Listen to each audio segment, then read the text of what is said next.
एक वीडियो निकल करके सामने आया है, गौर से सुनिए। एक वीडियो निकल करके सामने आया है और नरेंद्र मोदी सरकार में मंत्री, कोई छोटा मोटा आदमी नहीं, कोई प्रवक्ता नहीं या कोई कार्यकर्ता, सड़क पर चलता हुआ आदमी नहीं, बल्कि नरेंद्र मोदी सरकार में मंत्री, कैबिनेट मंत्री, वो कह रहे हैं कि अगर ये उम्मीदवार जो हार गए केवल 1600 वोटों से, अगर वो हमसे संपर्क कर लेते तो चुनाव जितवा देते। ये एक तरीके से कबूलनामा है उस वोट चोरी के आरोप का जो लगातार नरेंद्र मोदी की सरकार पर लगता रहा है। और बाकायदा डीएम का, कलेक्टर का नाम लेकर के मंत्री जी कह रहे हैं कि हार के बाद में डीएम ने, कलेक्टर ने हमें फोन करके कहा कि पिछली बार 2020 में हमने 2700 वोट से जहां पर आपकी हार हुई थी वहां पर हमने जितवा दिया था, तो 1600 वोट तो कुछ भी नहीं होता है। और भरे मन से सारी बातें कही जा रही है, लेकिन मजाल की मीडिया इस पर कोई चर्चा कर ले, मजाल की मीडिया जो है इस पर बात कर ले, मोदी सरकार से पूछ ले, मोदी के लोगों से पूछे, डायरेक्ट मंत्रियों से, और उस मंत्री को कटघरे में खड़ा करके पूछे। हालांकि उसकी सफाई भी आई है। मैं बात कर रहा हूं जीतन राम मांझी की, बिहार चुनाव की। बिहार चुनाव से पहले वोट चोरी को लेकर के राहुल गांधी, तेजस्वी यादव यात्रा निकालते हैं, लेकिन बिहार में जो रिजल्ट आया वो रिजल्ट एकदम ऐसा था कि बहुत सारे लोगों के गले नहीं उतर रहा था। अमित शाह वो 160 सीट का आंकड़ा दे रहे थे, लेकिन जब चुनाव के नतीजे आए तब तो पूरा खेल ही पलट गया। लेकिन अब मंत्री जी का वीडियो वायरल है। मंत्री जी का वीडियो आप सुनिए, बाकायदा कलेक्टर का नाम ले रहे हैं कि कलेक्टर, त्रिपुरा के कलेक्टर हैं, उन्होंने हमसे कहा कि 1600 वोट ही तो थे, हम तो पिछली बार आपको 2700 वोट से चुनाव जितवा दिए थे। एक सीट गलती से हार गलन। अगर हमरा वो कहतन हल जैसे 2020 में कहलन हल कि हम हार रही है कोई उपाय, उस समय 2700 वोट से हारे थलन, हम प्रयास के लिए जीत गलन। इस साल वो मात्र 1600 वोट से हार रहा। दुर्भाग्य हमर है, उनका का दिमाग हो गई, हमरा से बात न करें और सीधे मैदान छोड़ के भाग गए। जौन साथी जो 2020 में जो कलेक्टर अभिषेक सिंह जी अभी त्रिपुरा में है, वो टेलीफोन करे थलन कि सर हम तोरा 2700 वोट से पीछे हल जिता दिलिए हल, अभी तो 1600 वोट से पीछे है, जितावे में कौन दिक्कत है। हमू माथा ठोकली कि हमरा पास अगर जानकारी हुआ था तब ना, वो तो चल गया घर है। खैर, कहे के मतलब कि हम जे रात दिन जनता के काम ला बैठल रहे ही गया में। इस बयान के बाद में आप बताइए क्या बचा है कहने के लिए।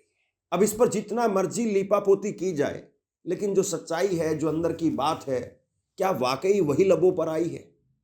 क्या वाकई वो बात सामने आ गई जो बात पर्दे के पीछे की थी?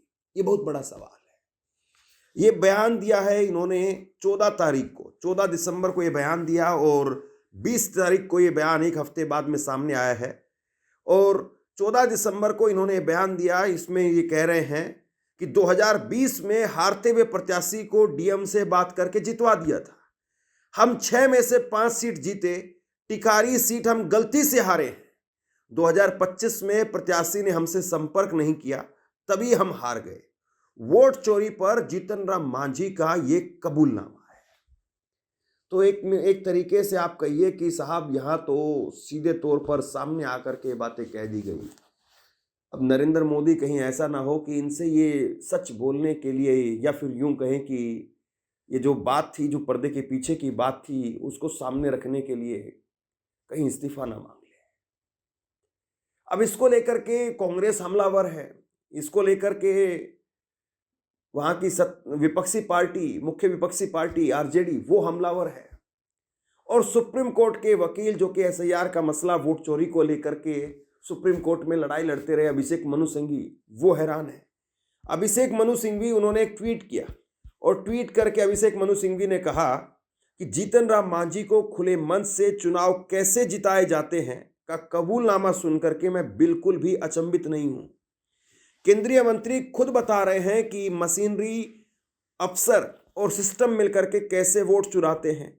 कहाँ है चुनाव आयोग, कहाँ है निष्पक्षता। यही है मोदी सरकार की कृत्रिम लोकप्रियता और संगठित वोट चोरी का सच। तो कुल मिलाकर के अब कांग्रेस कह रही कि भैया यही तो था जिसका हम जिक्र कर रहे थे, यही तो है जिसका जो है इंतजार है कि सामने आकर के ज्ञानेश कुमार वो बताएं कि कैसे किस तरीके से खेल चल रहा है। विपक्ष हमलावर है, लेकिन अब मंत्री साफ सफाई दे रहे हैं। उनकी सफाई मैं सुनवाऊं उससे पहले आरजेडी की तरफ से जो कहा गया है एक बार वो सुनिए।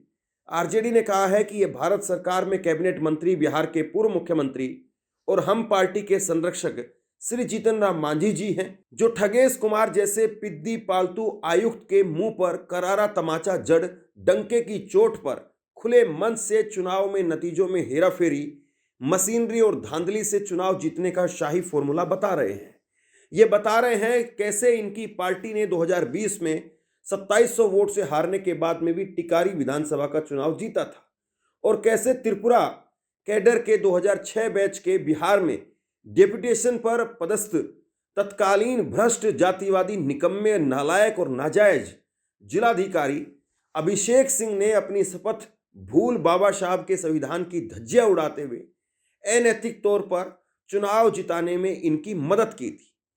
इसका उस भ्रष्ट अधिकारी को इनाम भी मिलता रहा और वह बिहार में एक्सटेंशन पर एक्सटेंशन प्राप्त करता रहा। केंद्रीय मंत्री जीतन राम मांझी इस बार 2025 में टिकारी विधानसभा क्षेत्र का चुनाव हारने तथा पिछला कारनामा ना दोहरा पाने पर अफसोस जता रहे हैं। साथ ही त्रिपुरा में बैठा यह अधिकारी भी शोक मना रहा है। अब कहां है बिकाऊ चुनाव आयोग और चुनाव आयुक्त। यही है मोदी की कृत्रिम लोकप्रियता और बेईमानी के चाणक्य की सच्चाई। इन लोगों ने मिलकर के दोनों चुनावों में युवा जुझारू क्रांतिकारी नेता तेजस्वी यादव का राजनीतिक वध करने का असफल प्रयास किया। लेकिन सच को कब तक छुपाओगे? कब तक जनता को 41,000 करोड़ बांट करके बेईमानी कर, धांधली कर, मशीन की मदद से भ्रष्ट अधिकारी के काले कारनामों से झूठ चुनाव जीतते रहेंगे? तुम्हारा भांडा अवश्य फूटेगा। भारतीय जनता पार्टी हो, एनडीए हो, गोदी मीडिया हो, सबके मुंह से हमेशा सुने होंगे कि विपक्ष जब हारता है तो वोट चोरी करता है। हमारे मुंह से नहीं, अब एनडीए के नेता के मुंह से सुन लीजिए कि वोट चोरी वो कैसे करते हैं। जीतन राम मांझी जी कोई छोटे नेता नहीं है, केंद्रीय मंत्री हैं, पूर्व मुख्यमंत्री रहे हैं। वो खुलेआम एक पब्लिक मन से कहते हैं कि 2020 में जब वो हार रहे थे और डीएम का नाम तक लेते हैं, वो डीएम फोन करता है और कहता है कि हम आपको जितवा दिए 2700 वोट से, आप हार रहे थे, रिटर्निंग ऑफिसर। और फिर 2025 में डीएम से वो बात नहीं कर पाते, मैनेज नहीं हो पाता, 1600 वोट से हार जाते हैं। ये हम नहीं कह रहे हैं, ये एनडीए के नेता कह रहे हैं। ये बीजेपी के नेताओं को सुनाई नहीं देगा, ये गोदी मीडिया को सुनाई नहीं देगा, इस पे कोई बहस नहीं होगा। खुलेआम एक मन से कहा जा रहा है कि डीएम की मदद से हम 2020 में जीते थे। और जब हम लोग कहते हैं, जब विपक्ष कहता है कि वोट चोरी हुआ, तो गोदी मीडिया नाचने लगती है कि विपक्ष को चुनाव ही नहीं लड़ने आता है। अरे जब डकैत बैठे हों, जब लुटेरे बैठे हों, जब चोर बैठे हों, तो उनसे चुनाव वो नहीं लड़ते हैं, वो चुनाव चोरी करते हैं, वो वोट चोरी करते हैं, वो डकैती डालते हैं। लेकिन किसी गोदी मीडिया चैनल पे आप नहीं सुनेंगे कि जीतन राम मांझी क्या कह रहे हैं, वोट चोर, वोट चोर। अब जब चारों तरफ रायता फैल गया, चारों तरफ इस वक्त में हाहाकार मचा हुआ है कि कैसे मोदी के मंत्री ने इतनी बड़ी बात वो भी भरे मन से कह दी, तो इसके बाद में लीपापोती की जा रही है, बयान दिए जा रहे हैं। जीतन राम मांझी अब क्या कह रहे हैं जरा सुनिए। जीतन राम मांझी ने कहा कि यह गलत वीडियो है।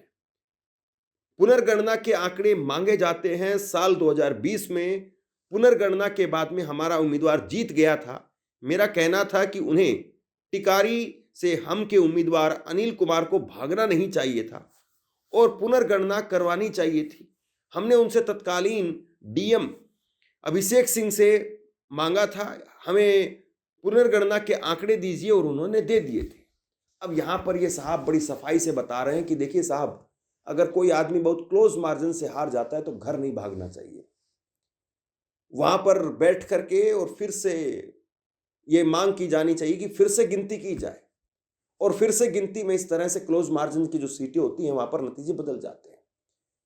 मुझे आप एक बात बताइए, क्या कोई उम्मीदवार बड़े शौक से भागता है? क्या उम्मीदवार को नहीं पता है कि 1500-1600 वोटों का अगर अंतर है तो वहां पर आप फिर से मतगणना की मांग कर सकते हैं? क्या उम्मीदवार को नहीं पता है? और बिहार की राजनीति, या बिहार में यूं कहें कि जो आम आदमी है उसकी भी जो राजनीतिक समझ है वो बहुत तेज है। तो एक उम्मीदवार जो सरकार बनने जा रही है, और जाहिर सी बात है बिहार के नतीजे तो सुबह सुबह ही क्लियर हो गए थे कि सरकार बनने जा रही है, और जब सरकार बनने जा रही है तो एक आदमी कोई 1600 वोट से भला ऐसे ही हारना चाहेगा और ऐसे ही भाग जाएगा? उसको नहीं पता है कि 1600 वोट हो भी सकते हैं, बदल भी सकते हैं। और जब इतनी प्रचंड बहुमत की सरकार बन रही है, जब हर कोई जीत रहा है, बिल्कुल सुपड़ा साफ हो गया कांग्रेस का, लेफ्ट पार्टीज का, आरजेडी का, तो भला वो नहीं जीतना चाहेंगे? ये कह रहे हैं कि वो चले गए, भाग गए, उनको भागना नहीं चाहिए था। अब वो भाग गए, ये हकीकत है, या फिर हकीकत ये है कि अगर वो रुक जाते, वो फोन कर देते। और दूसरी बात ये है कि क्या जीतन राम मांझी को नहीं पता होगा? जीतन राम मांझी के पास में कुल 6 सीटें थी। अब जिसके पास में सिर्फ 6 सीटें हैं, जाहिर सी बात है उसका तो पूरा महकमा लगा रहता है, उसके सारे लोग लगे रहते हैं, एक एक सीट पर कई कई आदमी लगे रहते हैं। क्या इनको वाकई कानो कान खबर नहीं थी कि 1600 सीट से हम टिकारी की सीट हार रहे हैं, और ये ऐसे ही हाथ पर हाथ धर करके बैठे रहे? और बाद में इनको पता चला कि हम तो सिर्फ 1600 सीट से आ रहे हैं, माफ कीजिए 1600 वोटों से आ रहे हैं। तो 1600 वोटों से बाद में इनको पता चलता है। नहीं साहब, किसको बच्चा बना रहे हैं आप? मतलब आप जो कहेंगे उसको मान लिया जाए, वही सच है, और आप ही जो है वो इस दुनिया के अंदर शाने हैं, बाकी तो किसी में दिमाग ही नहीं है। जिस पार्टी के पास में सिर्फ 6 सीटें हैं, जो पार्टी 6 में से 5 जीत गई, आप बताइए कि वो पार्टी 1 सीट हार रही है, तो बार बार उसी सीट के तो आंकड़े आ रहे होंगे कि साहब वो सीट भी क्लियर हो गई, वो भी क्लियर हो गई, वो भी क्लियर हो गई, वो भी क्लियर हो गई, वो भी क्लियर हो गई, सिर्फ टिकारी बची हुई है। यही तो हर कोई कह रहा होगा ना। अब बड़े भोले बन करके कह रहे हैं कि नहीं, वो प्रत्याशी वहां से भाग गया, अगर उसने हमसे बात कर ली होती तो हम उसे बता देते। अरे साहब, पल पल की अपडेट, पल पल की अपडेट अंदर बाहर कैसे आती कैसे जाती है हम सब जानते हैं। और दूसरी बात यह है कि ये सच्चाई है कि जहां पर जिसकी सरकार होती है, वो हर आदमी कोशिश करता है कि किसी न किसी तरीके से अंदर के अगर थोड़ा बहुत इधर उधर है तो वो अधिकारियों के जरिए मामला बदलवा दिया जाए। ये बहुत बार आरोप लगे इस तरह के, बहुत बार इस तरह की जो है वो कहानियां निकल करके सामने आई है। लेकिन ये भी सच है कि बहुत बार ऐसे भी चुनाव के नतीजे सामने आए हैं कि सिर्फ 1 वोट से हार जीतते हो गई। कांग्रेस के अध्यक्ष सीपी जोशी सिर्फ 1 वोट से हार गए थे। लेकिन अभी चुनाव पंजाब में भी हुए, लोकल बॉडीज के चुनाव, और वहां पर अरविंद केजरीवाल ने साफ तौर पर इस बात को कहा कि हम चाहते तो 2 वोट से 5 वोट से जहां जहां कांग्रेस जीती हम हरवा सकते थे, डीसी को एक फोन करना था, मामला बदल जाता। अभी 3 दिन पहले जो चुनाव हुए हैं वो चुनाव फ्री एंड फेयर इलेक्शन है। पूरे चुनावों की वीडियोग्राफी है और काउंटिंग की वीडियोग्राफी है, और मैं आपके सामने एक ऐसा सबूत पेश कर रहा हूं जो दिखाता है कि चुनाव कितने फेयर हुए हैं। 580 सीटें ऐसी हैं जो 100 से कम मार्जिन से जीती गई हैं। टोटल सीटों में 580 सीटें ऐसी हैं जो 100 से कम मार्जिन की वोट से जीती गई हैं। इन 580 सीटों में से 261 सीटें आम आदमी पार्टी ने जीती हैं 100 से कम मार्जिन में, और 319 सीटें विपक्ष ने जीती हैं। अगर जिस तरह का धक्का किया जाता है चुनावों के अंदर, अगर हमने मशीनरी का दुरुपयोग किया होता, एक बार डीसी को या एसडीएम को फोन करने की जरूरत थी, तो ये 319 सीटें जो विपक्ष जीता, ये सारी की सारी एक एक सीट हमारे पक्ष में वोट पड़ सकते थे अगर हम धक्काशाही करते तो। पर हमने धक्काशाही नहीं की, हमने कहा फ्री, हम भी देखना चाहते थे कि जनता का क्या वो है। जैसे मैं आपको कुछ उदाहरण देता हूँ, जिला परिषद के कुछ उदाहरण है। जैसे संगरूर जिले में फगवाला जोन कांग्रेस जीती है केवल 5 वोट से। 5 वोट से अगर विपक्ष सीट जीता है तो इससे बड़ा सबूत और क्या हो सकता है कि चुनाव फ्री एंड फेयर हुए हैं। श्री मुक्तसर साहिब कोटभाई जोन, ये कांग्रेस जीती है 41 वोट से। इस तरह की बहुत बड़ी सारी सीट वो है मेरे पास। ब्लॉक समितियों में जैसे फतेहगढ़ साहब में, लखनपुर वार्ड जो है, जोन जो है, ये कांग्रेस जीती है 3 वोट से। जालंधर में गिल, ये कांग्रेस जीती है 3 वोट से। लुधियाना में बाजरा, ये कांग्रेस जीती है 3 वोट से। गुरदासपुर में छग्गुवाल, ये कांग्रेस जीती है 4 वोट से। होशियारपुर में ये घोरेवाहा, ये कांग्रेस जीती है 4 वोट से। और अगर ये 1 वोट से, 2 वोट से, 3 वोट से, 4 वोट से, अभी मान साहब और भी उदाहरण देंगे, ये जीते हैं, तो क्या ये आरोप लगाया जा सकता है कि चुनाव में ज़रा सा इससे ज़्यादा फ्री एंड फेयर इलेक्शन नहीं हो सकता है? वहाँ के एसडीएम को एक फ़ोन करने की ज़रूरत थी। 1 वोट, 4 वोट, 5 वोट वाली सीट को अपनी तरफ करना मौजूदा सरकार को, रूलिंग पार्टी को कोई मुश्किल नहीं है। तो ये दिखाता है कि लोगों ने मौजूदा सरकार के कामों के ऊपर मोहर लगाई है। वोट चोरी को लेकर के राहुल गांधी लगातार मुखर होकर के बोलते रहे हैं, मोदी सरकार पर आरोप लगाते रहे हैं। जाहिर सी बात है, बिहार के चुनाव ने हर किसी को एक बड़ा झटका दिया, लेकिन क्या वाकई बिहार में वोट चोरी करके सरकार बनी है? ये बहुत बड़ा सवाल। सर, क्या बोलना चाहेंगे आप? आपने होम मिनिस्टर का रिस्पॉन्स देखा, टोटली डिफेंसिव रिस्पॉन्स जी, और जो हमने पॉइंट्स रखे हैं उसका जवाब नहीं दिया, एक एग्जांपल लेकर बोल रहे हैं, तो it is a completely defensive response. आपने उनका चेहरा तो देखा, वो कह रहे हैं कि ऑपोजिशन जो है वो उस वीडियो को अपने साथ रखना चाहती है, इसीलिए एसआईआर के बूतों को उठा रही है। 47 से वोट चोरी शुरू हो गई थी और चुनाव आयोग की जो प्रक्रिया पे आपने सवाल पूछा था, मैंने 2-3 चीजें कही थी जी। मैंने कहा था ट्रांसपेरेंट वोटर लिस्ट सबको दीजिए, उसके बारे में एक शब्द नहीं बोला। मैंने कहा कि ईवीएम का आर्किटेक्चर सबको दे दीजिए, उसके बारे में एक शब्द नहीं कहा। मैंने कहा था कि बीजेपी के नेता हरियाणा में और बिहार में वोट दे रहे हैं, उसके बारे में नहीं कहा। मेरे प्रेस कॉन्फ्रेंस में सॉलिड प्रूफ है, उसके बारे में कुछ बोला नहीं। सीजीआई को लेकर, सेम सीजीआई को लेकर इलेक्शन कमिश्नर को फुल इम्यूनिटी दी जा रही है। अपोजिशन में वॉकआउट क्यों करने की जरूरत पड़ी आप लोगों को? आपसे कुछ कहना चाहता हूं। आज के वक्त में पत्रकारिता करना कितना मुश्किल काम है, लेकिन अगर ऐसे में भी कोई आपकी खबर दिखा रहा है, कोई आपके मुद्दे पर बात कर रहा है, तो आपको भी उसका साथ देना चाहिए। अगर आपको लगता है कि मेरी पत्रकारिता सही है, मैं आपके लिए आपकी खबर वो दिखा रहा हूं, तो ऐसे में आप मेरा सहयोग कीजिए। आप इस वीडियो को जब लाइक करेंगे तो लाइक के साथ में ही एक थैंक्स का बटन आपको दिखाई देगा। उस थैंक्स के बटन पर आप क्लिक कीजिए और जो भी सहयोग राशि दे सकते हैं वो दीजिए। दूसरा, आप चैनल को ज्वाइन कर सकते हैं और चैनल को ज्वाइन करके भी मुझे मदद कर सकते हैं। कुल मिलाकर के अब जीतन राम मांझी के बयान के बाद में चारों तरफ हाहाकार मचा हुआ है, लेकिन इस पर मीडिया बात नहीं करेगा। जाहिर सी बात है, अब इस खबर के, इस बात के 2 पहलू हैं। एक पहलू यह है जो उन्होंने भरे मन से कहा, और दूसरा पहलू वो है जो उन्होंने बाद में सफाई के तौर पर बताया है कि हम तो ये कह रहे थे कि उनको भागना नहीं चाहिए था। अब उसमें कितनी सच्चाई है ये आप लोग तय कीजिए। बहरहाल शेयर कीजिए इस खबर को, क्योंकि इस खबर पर टीवी में चर्चा नहीं होगी, इस खबर पर टीवी में कोई बात नहीं होगी। शेयर कीजिए इस खबर को, और आप क्या सोचते हैं नीचे कमेंट बॉक्स में लिख करके जरूर बताइए। चैनल को सब्सक्राइब नहीं किया है तो चैनल को सब्सक्राइब जरूर कीजिए। बहुत बहुत धन्यवाद।